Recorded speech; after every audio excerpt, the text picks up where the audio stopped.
Deep Space Radio, Season 4. Adrift.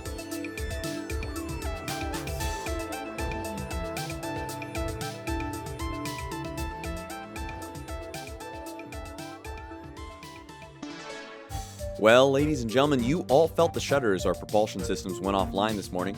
The rumors are true. Our engines have now broken down and we are stranded in the middle of deep space.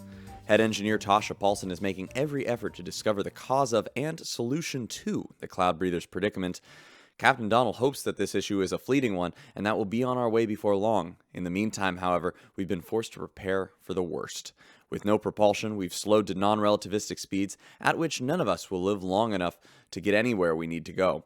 Adding insult to injury, no engines means no onboard source of energy. Deep Space Radio has been allowed to continue broadcasting as an emergency necessity, only a slight change from its usual status as a social necessity. But almost all other forms of non-essential energy use have been strictly rationed. That means no music, no vid screens, no commercial machinery. Lights are dimmed, heat is low, and anyone caught breaking these rules will meet serious consequences. And what's this? I'm receiving a message just now. It's a mandate, it looks like, from the captain, ladies and gentlemen. It seems, effective immediately, a home-sharing program will be implemented to conserve power. I'm going to be living in the barn. Excellent. Fantastic. Well, folks, I don't need to tell you the situation is less than ideal, but with Chief Paulson working day and night to fix the engines, I suspect we'll be back on our feet in barely a couple days. With the engines broken down and the ship stranded in the middle of deep space, it's important now more than ever that Deep Space Radio get full access to what's happening aboard the ship so you, dear listener, can stay informed. And it seems the captain agrees with me, as he's approved a series of check-ins with Chief Engineer Tasha Paulson, who was less than thrilled by the idea. But promising to keep myself out of the way, I stopped by earlier today to inquire as to what's happening. I'm Collin Gossel for Deep Space Radio. Here is what Chief Paulson had to say. Look, I don't expect you to understand this, but the engines pressurize a series of very specific compounds to create exotic matter, which is what we call any substance that operates outside the usual confines of physical space. We create it, then burn it, releasing massive amounts of energy which warps space and pushes us through it in near light speed. But for some reason, our refining system depressurized mid-flight, flooding the engines. I'll have to decontaminate some systems, completely replace others, and restart the chain reaction, which is something you're never supposed to do mid-flight. And there can't be any mistakes. This exotic matter is incredibly hazardous. If it contacts the open air at any point, the ship could be destroyed. So yeah, I'd appreciate it if you let me get back to my work. Hey, Tasha, you still in here? Yes, Kit. Collin too, apparently. Oh, well, you have to eat at some point, so I thought I'd bring you something. Thanks. Put it there on the console. I'll try to grab it after I patch this venting duct. Oh, I brought something for me, too. I thought maybe we could... Kit, I really don't have time right now. It won't take an hour. I mean, we're all struggling, right? And that's why I can't be distracted at the moment. I appreciate it. We'll talk later. Right. Later. Sounds great. The engines are still offline, leaving us stranded, powerless, in the middle of deep space. With no electronic entertainment systems to occupy our time, passengers have had to make their own fun. A simple proposition for the crew who were already meeting once a week for Friday euchre night. But when one of their own was drawn away on an important assignment, Ruth Hatchett, owner of the local bar, informed me that she would be playing against her longtime rivals Annie Maddox and Officer Maxwell with a new partner. When I asked who, she sent me this recording from her bar. There you are. Look, you're doing something for me. I was just coming in to use the restroom. Not anymore. You know how to play euchre? Yeah, I guess. Good. You're my new partner. And if anyone asks, we've been practicing. Oh, hold up. What the hell is going on here? Me, Annie, and Herrold play euchre every Friday night. I usually play with Martha, but this week she's busy taking Dr. Lake around. I mean, I'm sure if you just asked her... No, she's terrible. We lose almost every week. But now we'll play, and we're actually going to win. I just don't think I'm your guy. Homey, wholesome game night? Not really my thing. Why? What were you planning on doing tonight? I don't know. Get a drink, turn on some music. Wait, I just remembered. I don't care. Come on. Fine. With all power strictly rationed since our engines were disabled, ship leadership has ordered home sharing into effect until further notice to cut down on power for heating and air purification. For most passengers, this small inconvenience is easily offset by the opportunity to grow closer to neighbors and band together in trying times. For most passengers. One domicile in particular seems to have already met with several incidents. The home I'm referring to is, of course, the one belonging to Father Lou VanHorne of the Celestial Direction, which also now houses Professor Bo Lin, former head of the Science Academy on Shen, and Bradley Theed, head of the Passenger Activism Association. I swing by Lou's house earlier today to check in with the trio and see how they're handling their new roommates. Here is what Father Lou had to say. Hello, Collin. As you know, there is meaning and value within each of us. But these last several days have been trying. Very trying. But I am at peace with my place in the order of things, and I am confident that, with time, we will find a balance in this temporary situation. Bradley, why is there nothing but milk in the refrigerator? There's no room for anything in here but milk. Ramiro, just put your wine on the stoop. It's cold enough out there. On the stoop? Where it could be taken by any common thief? Look at this. 1 shelf, 2 shelves, 3 entire shelves. Nothing but your milk. The cows were giving. It was a surplus. What do you care? Drink some milk. It's for all of us. I'm lactose intolerant, you swine. Gentlemen, please. There's a long road ahead of us. We're all leaders aboard this ship. Let's try to set a good example for the people, shall we? Oh, enough of your pontifications, Lou. We aren't your children. Pontifications? How dare you? Shut it, Lou. Help me guard the milk before this fascist spoils it. As if our ship being stranded in the middle of deep space wasn't bad enough, our lack of power means many of us are relatively stranded within the ship itself, with no trams, trolleys, lifts, or any kind of mechanized transportation to shorten our journeys across the miles of concourse. There is one exception, however. Dr. Lake, who normally travels to medical emergencies via our ambulance tram, has found a novel way of moving through the ship at high speeds with the help of one passenger who's long had a need for speed. Dr. Lake sent an alert into Deep Space Radio for dissemination across the entire ship. I'm Collin Gossel, and here it is. Hello, amazing passengers! I bet with the trams down, you've been really worried that Dr. Lake won't be able to get to you if something goes wrong. Well, you can just throw those worries away because there's still one person on board the ship who can move as fast as a speeding bullet. Martha Crittle! Until the ship is fixed, I'll be riding sidecar on her souped-up mobility device, which Professor Bolin had equipped to travel anywhere on the ship. Are you ready, Martha? Oh, yeah. Let's see how fast this thing can go. Mount the curb, skirt the trolley tracks. You know, for a good reason, of course. Martha, I just can't wait for you to show me how a tough girl like you handles things. Don't you worry, Doc. I'll show you how it's done. A couple rides with me, and you'll be running these streets. No. I don't think so. I'm just sweet little Dr. Lake. That may be, but if anyone can teach you a little grit, it's me. Obviously, with so many changes happening around the ship and so much potential danger in our situation, a strong leader is more important than ever. Unfortunately, Captain Donnell is... well, he's Captain Donnell. After a recent public address seemed to noticeably dampen spirits, he had a conversation with teenager Mercury Theed, who, perhaps as a prank, sent a recording to me. Here it is. And that's why, even though I don't know how, we are going to be fine. I mean it. Seriously, our chances of repair, well, they're not good, but it's not, like, certain in either direction. Miss, please stop crying. Oh, that's made it worse, hasn't it? Okay, well, maybe we should just end the old speech there, hey? Right, have a great day, everyone.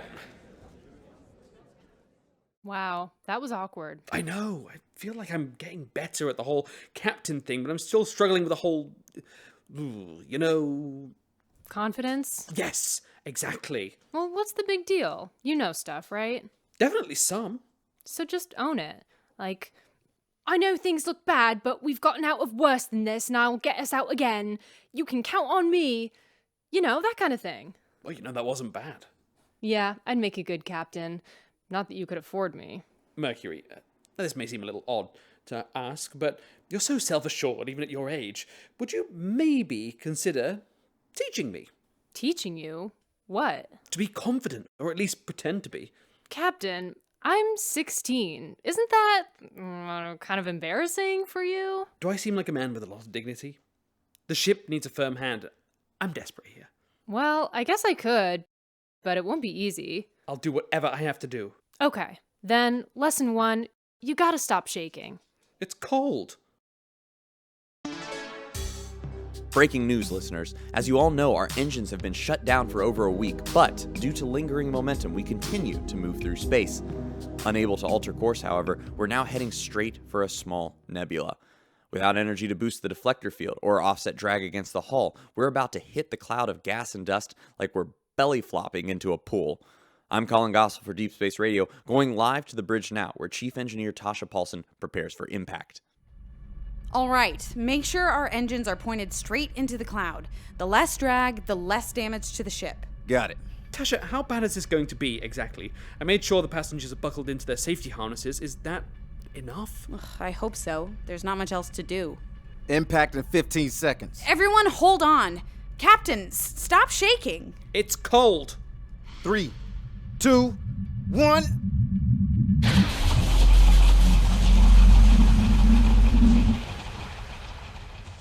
Well, that wasn't so bad. Shit. It wasn't so bad because the ship routed extra power to the inertial compensators to keep our hull intact. A lot of extra power. How much? More than half. Ah. Well, I am going to need a coat. The situation is dire, ladies and gentlemen, as we now find ourselves adrift in the middle of a nebula with our stores of power dangerously low. Heat and air have been limited to communal spaces and shared dwellings, where many of us now wait together for Chief Engineer Tasha Paulson to repair the engines. The Chief is apparently working day and night, rarely seen by anyone outside of engineering, as reported by Kit Castile earlier today. Tasha's stuff is set up here, but I haven't seen her for like a week. I reach out, I try to see what she needs, try to see if she's okay, but there's just this wall there.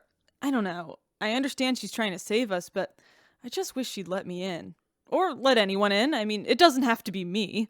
Meanwhile, as the days without any vid-screen entertainment stretch into weeks, many passengers aboard the Cloudbreather have been desperate for something, anything to hold their attention. And more of them are finding it in a regular game of euchre held in Ruth's bar, one of the few communal spaces with air and heat.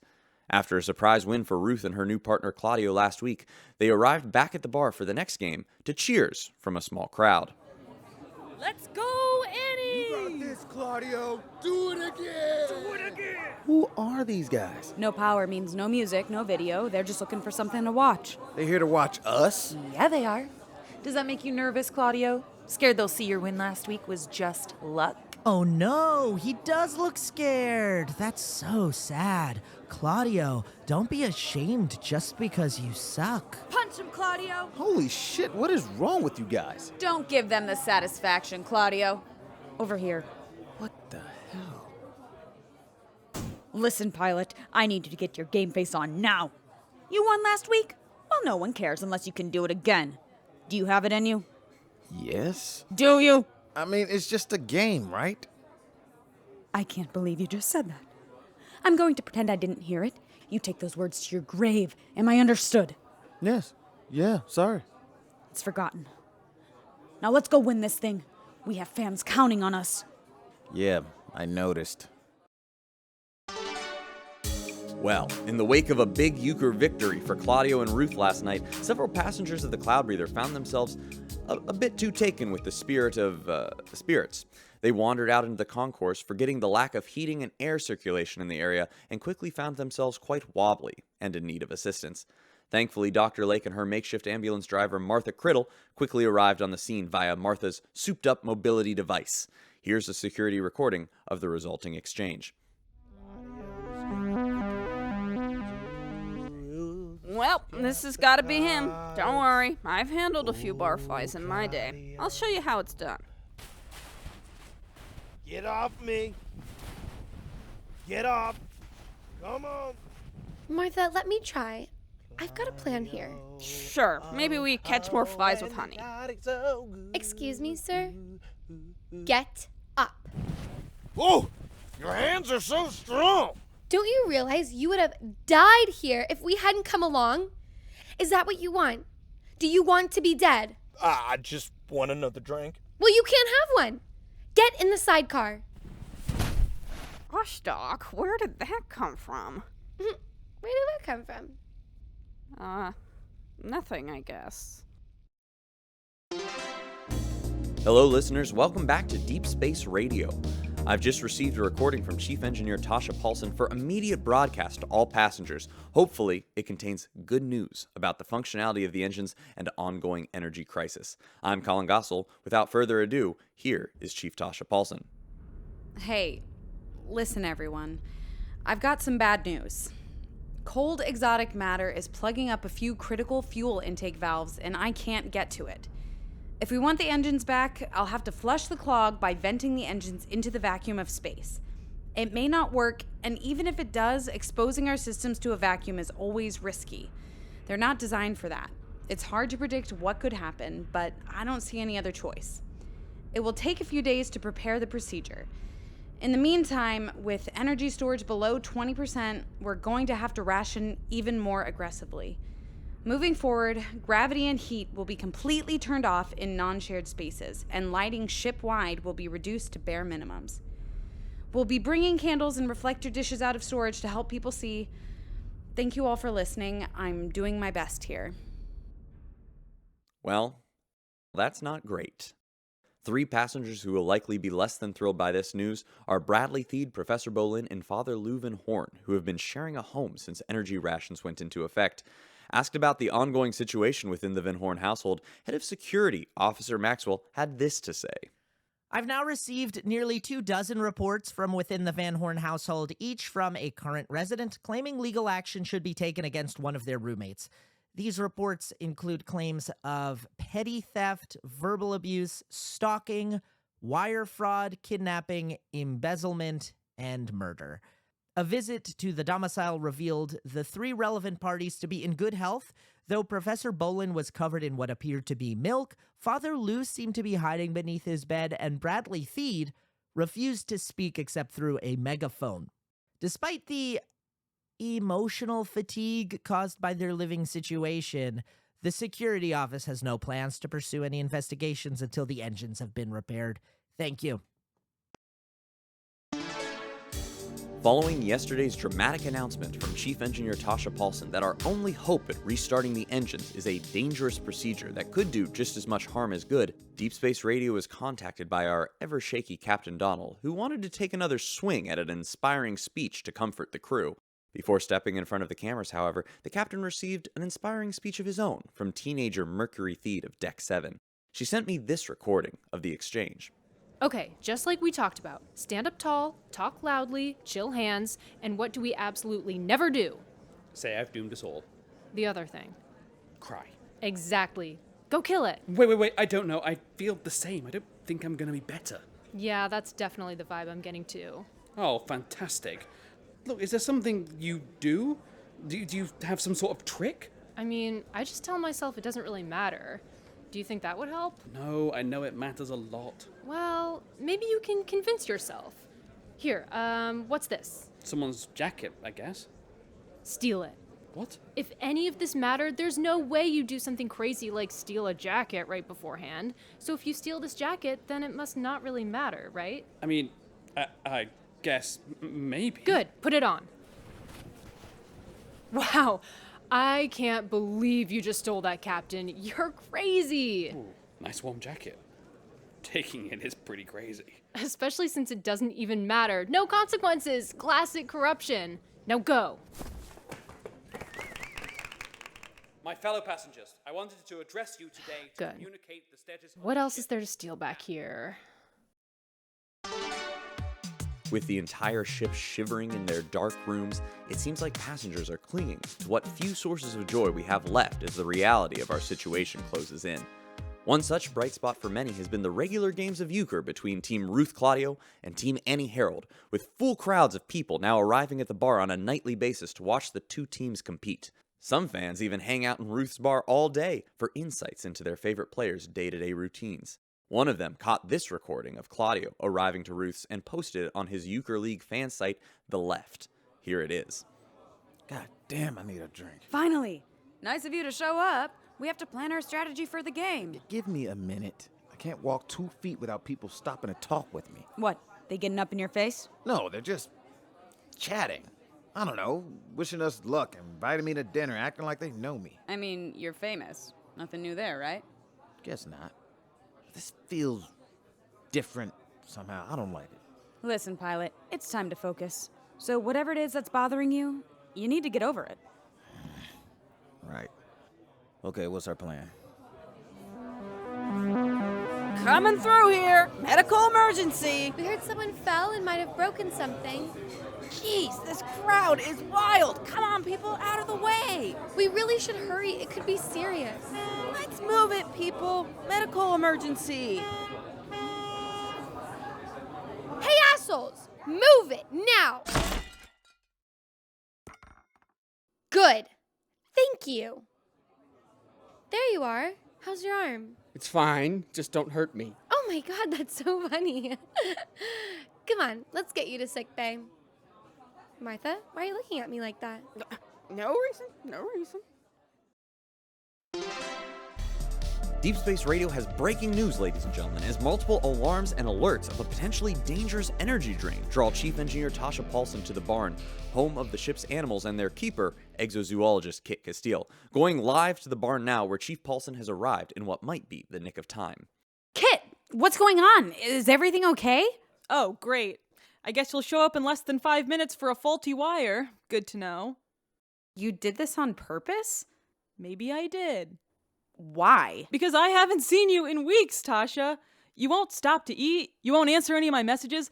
I'm straining for glimpses of you during press conferences like I'm just another passenger. But I know I'm not. And I'm starting to wonder why you have to act like I am. Kit, you're a very good friend. But I don't need friends right now. I have a job to do. Friends can help you if you let them in. Or maybe they just get in the way. You don't know me that well, Kit. I'm doing you a favor. I think I know you well enough.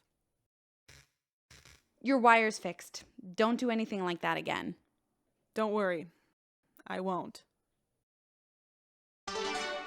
After preparing the dangerous procedure for days, Chief Engineer Tasha Paulson is now moments away from venting our engines into the vacuum of space. She believes this is the only way to flush the clog blocking our fuel intake valves, though the Chief has made it clear this course of action is not without its risks. This is Collin Gossel for Deep Space Radio, going live to the engineering bay now.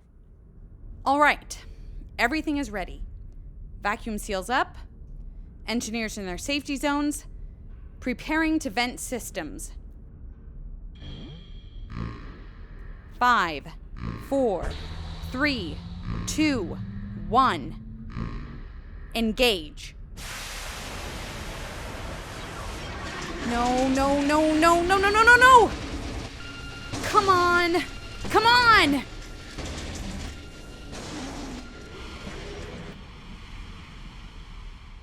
Come in, Chief Paulson. Did it work? Are the valves clear? Yeah, they're clear all right. But it doesn't matter. Why not? The vacuum seal surrounding the fuel tank burst. Our entire supply of moldavite was sucked out. So what does that mean? It means even if we fix the engine, we won't be able to restart the reaction. We have no fuel. Our fuel sucked into the void of space. Following a failed procedure by Chief Engineer Tasha Paulson, the Cloudbreather is now stranded in the middle of nowhere, with no way to reach help before we run out of breathable air. This is, however, the least of our worries, since we'll run out of energy and likely freeze to death long before then. Though it's obvious to most our situation is in no way Chief Paulson's fault, the weight of it has fallen heavy on her shoulders. Several hours after the failed venting procedure, with recorders in the area still running, Paulson was found despondent in the engine bay by Kit Castile. Here is what happened. Hey. I knew you'd be here. I'm sorry about what happened. Give it a couple weeks. Then we'll all be sorry. You did the only thing you could. Maybe there's still a way to fix this. Kit, please. Sorry. I don't think we should talk anymore. What? Do you mean like while you work this out, or? No. I mean, we shouldn't talk anymore. Oh. I'm sorry. It's fine. I'll go. Yeah.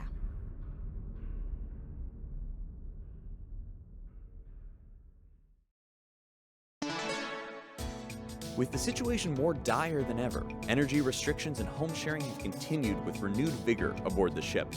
Some of you may have even noticed our steps have been a little bit lighter than usual. Well, that's because the gravity has been reduced by 15% everywhere on board and completely shut off in most transit corridors, though most passengers, hardened by the events of the last few months, have shown themselves up to the challenge. Others have not. The domicile where Bradley Theed, Professor Bolin, and Father Lou VanHorne have been forced to room together has continued to devolve into chaos. Things have been so bad, apparently, that the captain himself was called in to mediate their disputes. Mercury Theed, Bradley's daughter, was already on hand to observe the occasion and sent me this recording. What do you mean you split up the apartment? It's like I said, Captain. I have control over the living room, Father Lou is in charge of the bedrooms, and the kitchen is common ground. What about Bradley? They made me ruler of the basement. They thought they were casting me out. They thought it would hurt me, but they forgot. The heat controls are in the basement, aren't they? Oh, yes.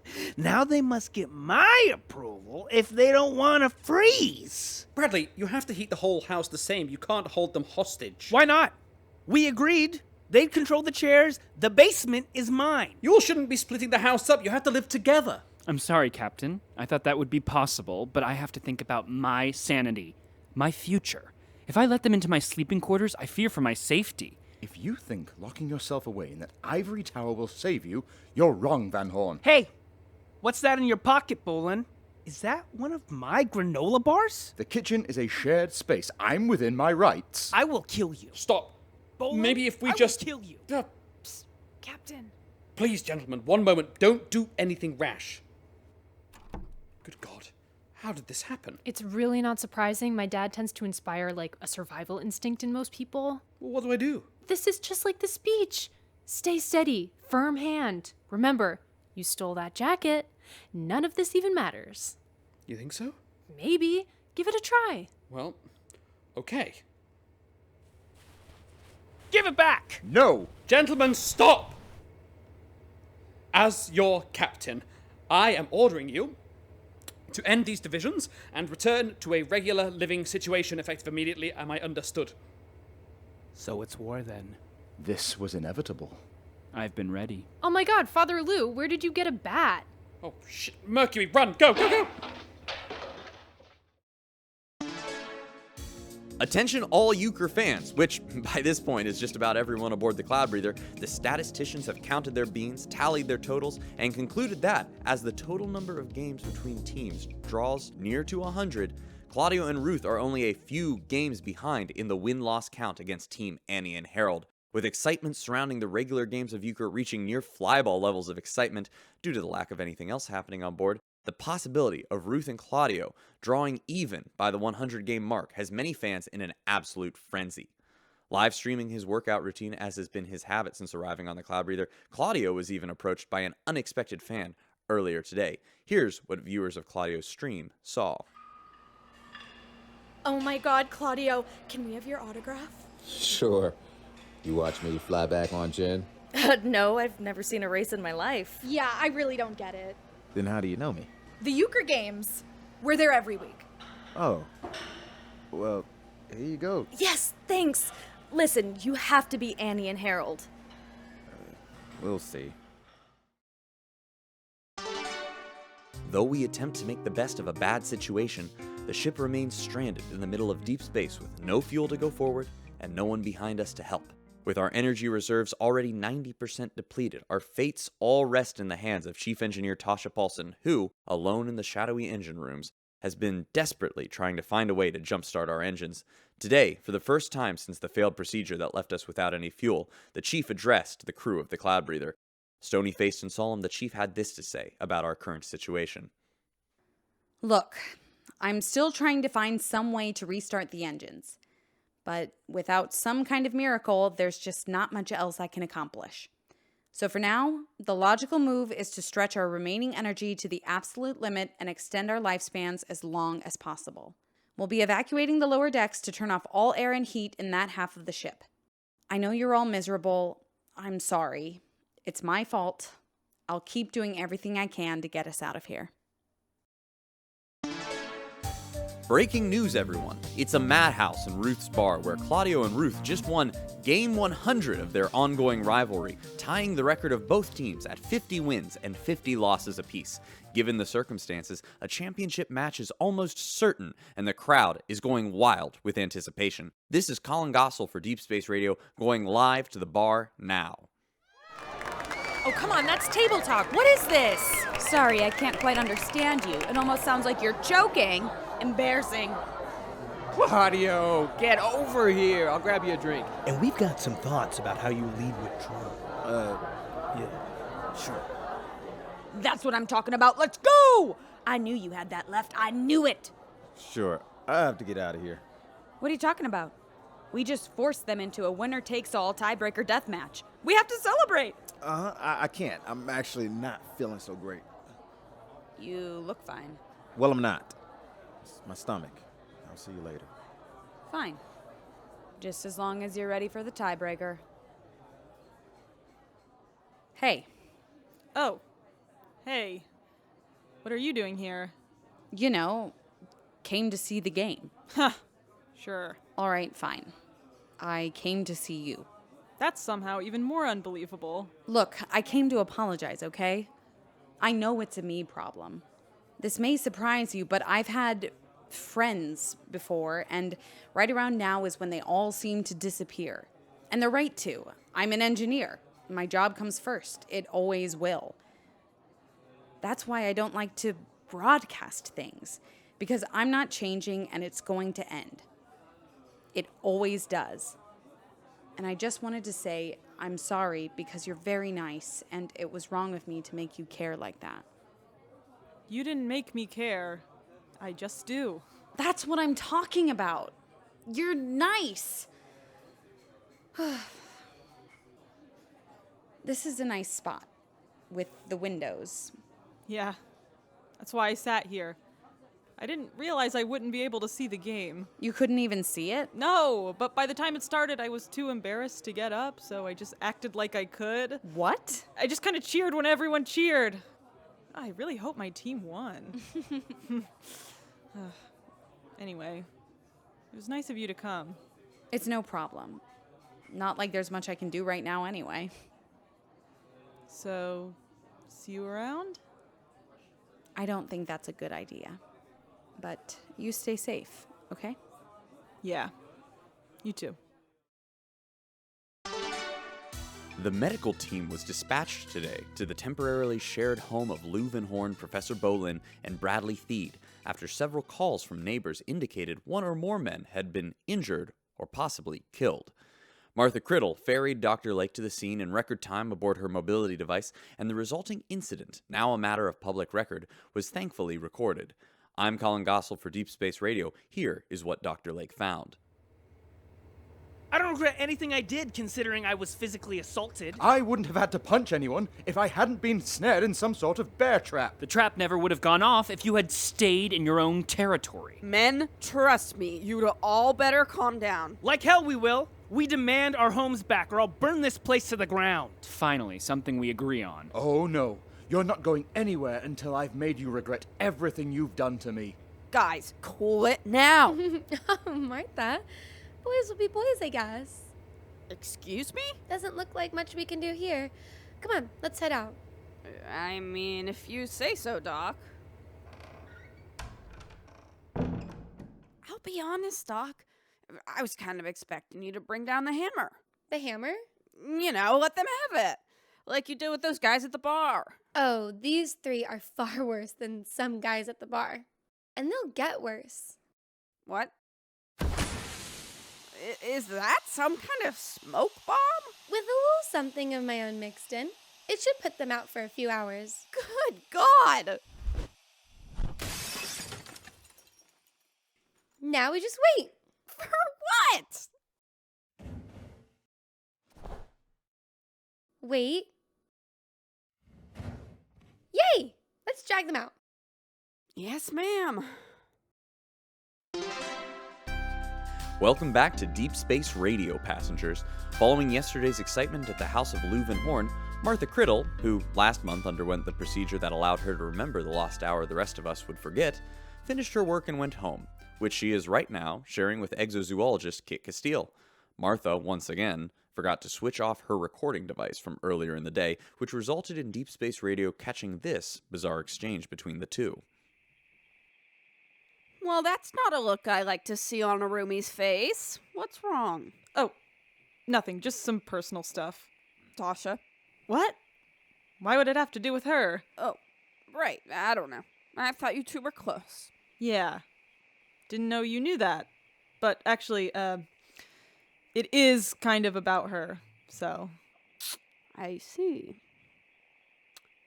She strikes me as a little bit distant. Yes! Exactly! Like, that's just not me. I'm an open book. I share everything. I don't know how to deal with her sometimes.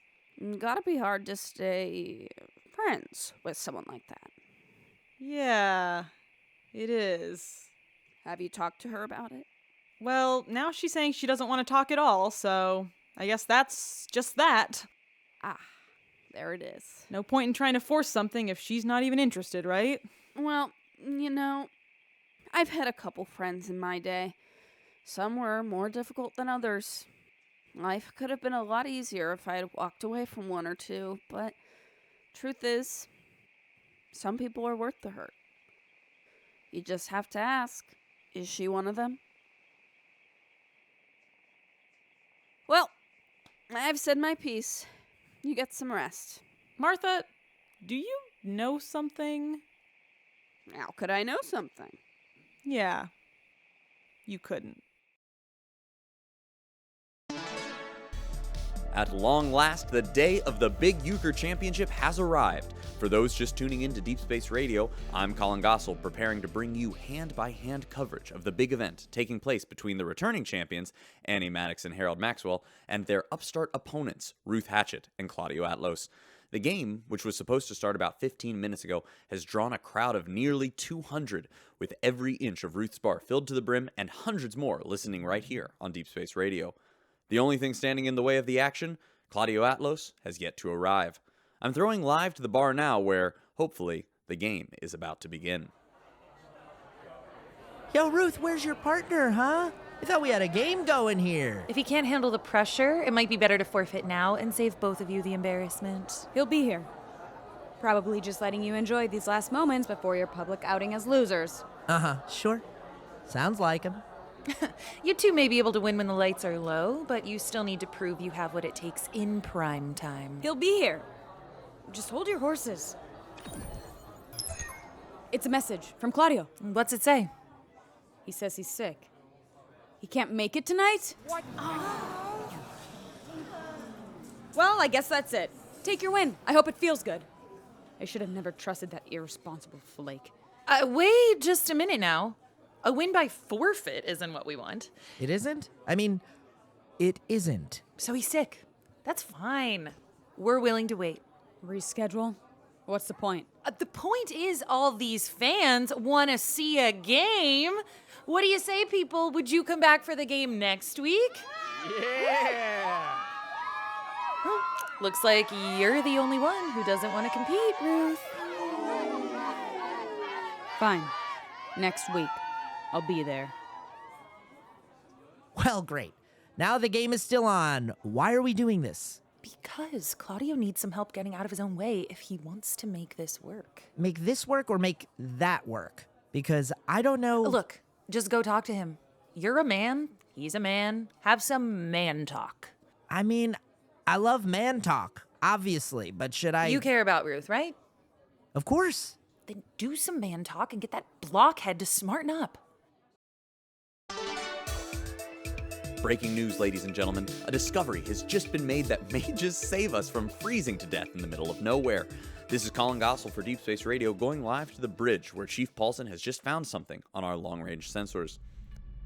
Look here. If I direct the sensors and phase out the static, you can just see it. Ah, yes. I see it, all right. We all know what it is. Let's just say it at the same time. It's Moldavite. Moldavite, yes. Fascinating. A small asteroid.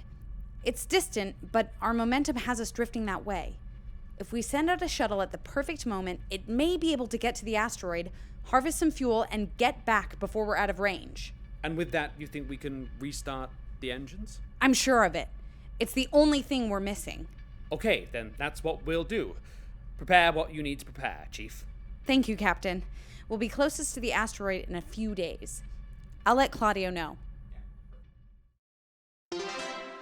Hope is alive, listeners, as a plan is now in place to harvest some precious moldavite from a nearby asteroid as we drift by in several days. The plan isn't without its risks. Pilot Claudio Atlos will have to leave the ship in a shuttle, make it to the asteroid, extract the mineral, and return before the Cloudbreather drifts out of range, or else he'll be consigned to a terrible fate, alone in a shuttle with no means of survival and no way for us to reach him. But of course, this is why we brought him along, and he's surely up to the challenge. A more pressing issue is that we still have many days of energy rationing ahead, and the trio of Bradley Theed, Lou VanHorne, and Professor Bolin have been ready to kill each other for weeks. Which was why it came as such a surprise to hear they've apparently put their differences behind them and turned over a new leaf. Visiting their temporarily shared home, I asked the trio what the secret to their success has been, and they had this to say. Collin, I know we were having trouble before, but we've actually discovered a somewhat unconventional solution. That's right. And now we're totally fine. All it took was one small change. Well, what was it? We're totally unconscious for 20 hours a day. Excuse me? That's right. Using Dr. Lake's anesthetic compound, we're only awake together for a few hours at a time. And as soon as we start feeling the bloodlust, we know it's time to clock out for the day. It's a genius solution, really. And we have Dr. Lake to thank for turning us onto it. Contacted for her opinion on this turn of events, Dr. Lake had this to say. Wait, did you say they're using the compound every day? It's absolutely not supposed to be used like that. This could really mess them up. Should we stop them?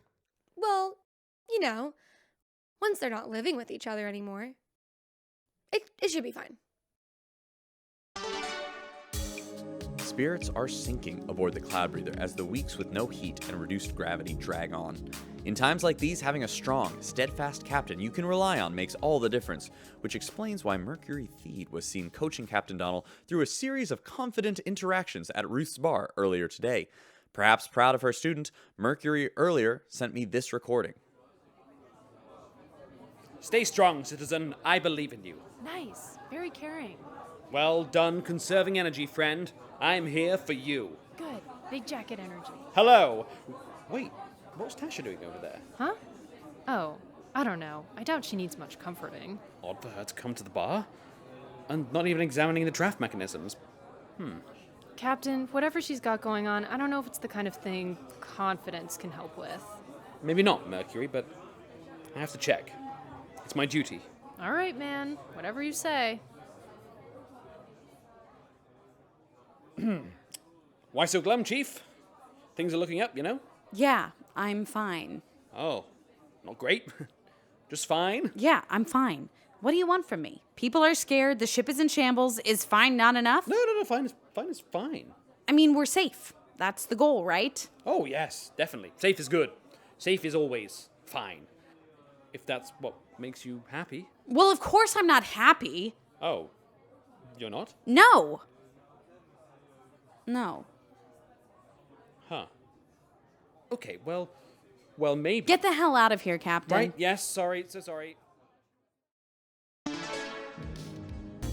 With his ship-saving flight into space and, more importantly, his team's ultimate Euchre Championship showdown quickly approaching, eyes all over the ship have been on pilot Claudio Atlos, who's kept his distance from most people, likely trying to find perfect zen before the upcoming game. One way he's still in contact with passengers, however, is through his daily workout live streams, during which he was approached by one of his Euchre opponents, Officer Herrold Maxwell.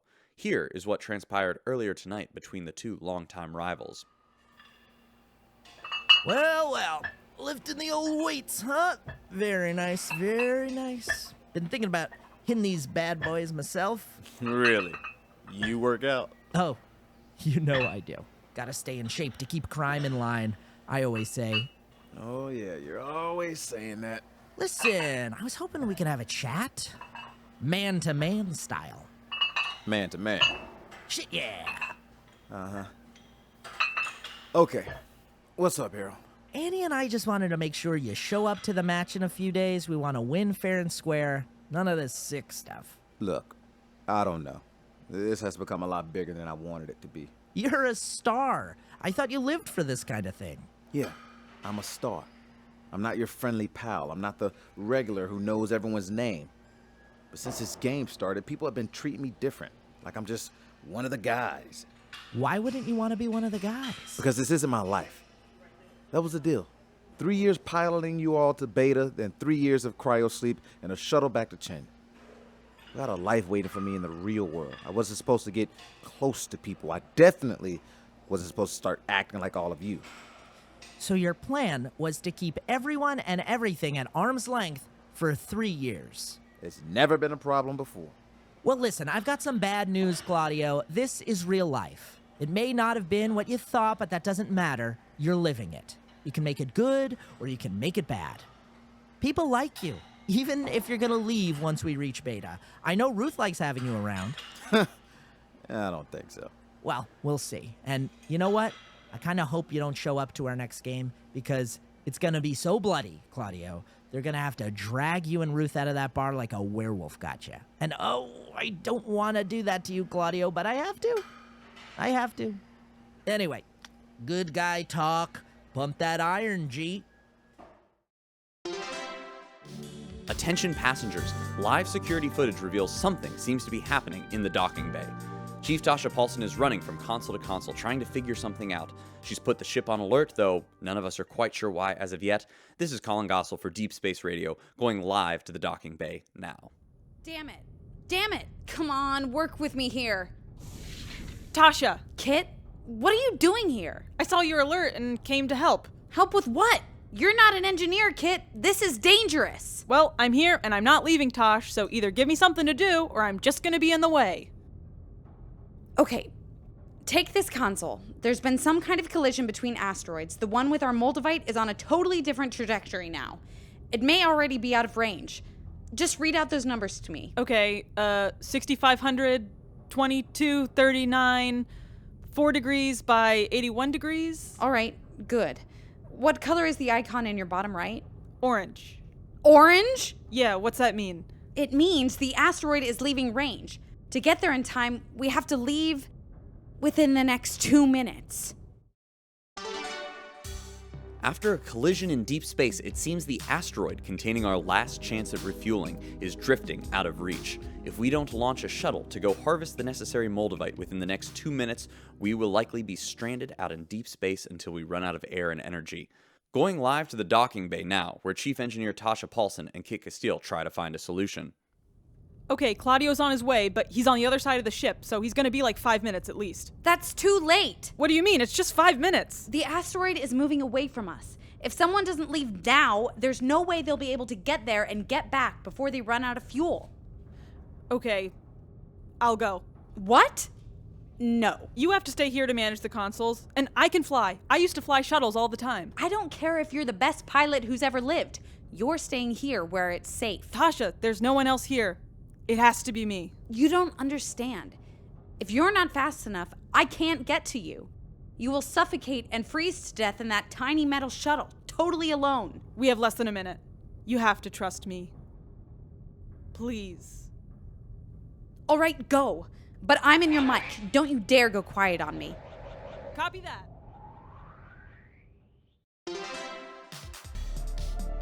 The Cloudbreather waits with bated breath as Kit Castile, the ship's exobiologist, pilots the shuttle harvesting fuel from a nearby asteroid.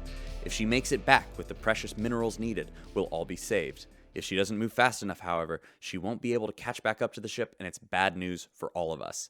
Chief Engineer Tasha Paulson is in constant contact with Kit, going live to their feed now. Okay, that's 300 pounds. I think we've got it. Good. Great work, Kit. Retract the drill and put the shuttle on this heading. Retracting and adjusting heading. What was that? It's the drill. It must be caught in the rock. Kit, you have to leave now. We're already moving away. I'm gonna try rotating the drill. It'll push itself out. This'll just take a minute. Hurry!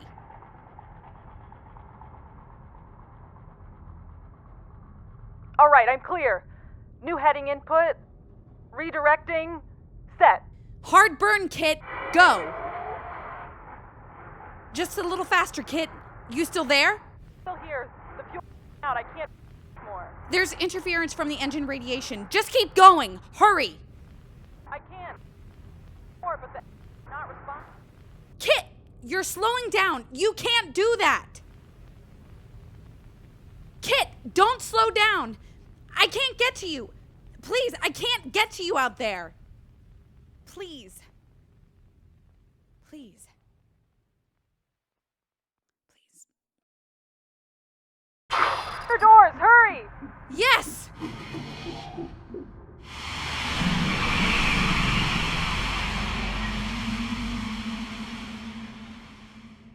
Kit, are you okay?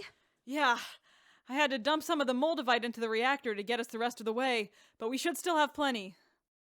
You know, I could have been an engineer. Best in the galaxy. The engines are back, ladies and gentlemen, and the Cloudbreather has resumed its journey to beta, no worse for wear, thanks to the bravery and quick thinking of Kit Castile and Tasha Paulson. With energy now at a surplus, all heat and lighting have been restored, and home-sharing initiatives have been put to rest. Bradley Theed and Professor Bolin were finally able to leave VanHorne's home, though suffering from several severe rashes due to their prolonged use of medical-grade anesthetics. Asked what they learned from their time together, Bradley Theed said, Absolutely nothing. It was just a terrible time, and none of us liked it, and we would never do it again. I'll never forget these days and what they took from me. Hear, hear. Asked about her role in the trio's shared living situation, Dr. Lake had this to say. Oh, I'm sure anyone would have done the same thing. I don't think so, Doc. I'll be honest, I thought you were a bit of a princess going into this, but boy, was I wrong. You're hardcore. Okay, fine, yes. People don't just become the youngest head physician in Chen history without being a little tough. But it's not a side of myself I'd like to broadcast. Well, I love it. I think you should. You think so? Okay, Captain, this is it. Remember, you stole that jacket. Right. Stole the jacket. Excuse me, Dr. Lake. I was wondering if you had any dinner plans. Oh my god. My jacket. Did you steal this? Give it back right now or I'm gonna beat you to a pulp. Oh my god. Yes, here. Oh my god, I'm so sorry. Please, forget this ever happened. Please, here you go.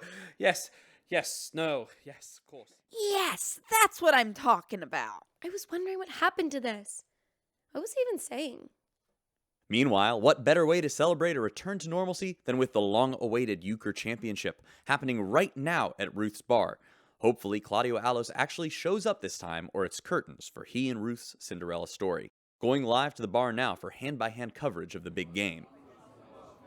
Well, it looks like that's it. No use waiting anymore. Give it 1 minute.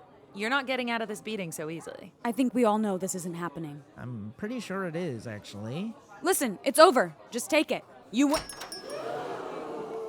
Sorry I'm late. Hope you're all ready for the match of a lifetime. Where the hell have you been? Just getting in some last-minute practice. Well, it took you long enough. Had to put up with their whining, huh? Well, don't worry. It won't last much longer. Oh, I'd like to see you try it, rookie. I will murder you, Claudio. It will be over. Then let's see it, Herrold. Deal the cards.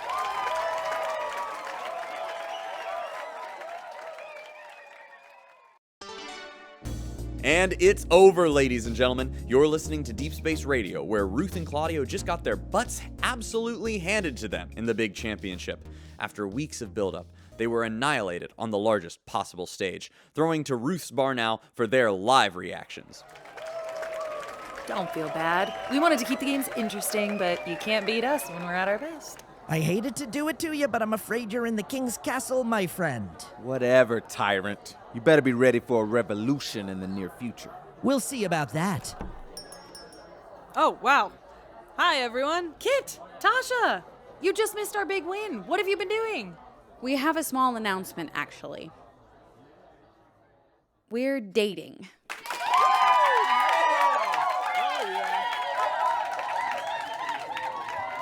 I knew it all along. I called this. That was me. Oh, come on, you had no idea. It was, however, obvious to a skilled investigator like myself.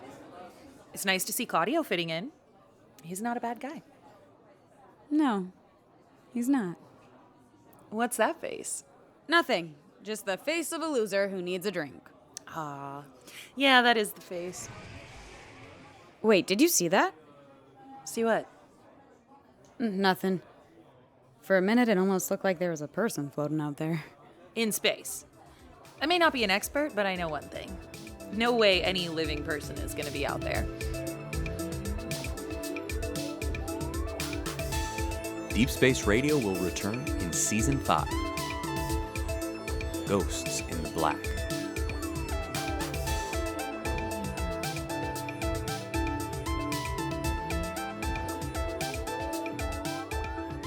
Thank you for listening to Deep Space Radio. Please remember to rate, review, subscribe, and follow the link in our description to connect with other incredible passengers on our Reddit or Discord. Stay tuned for new episodes every day, and safe travels.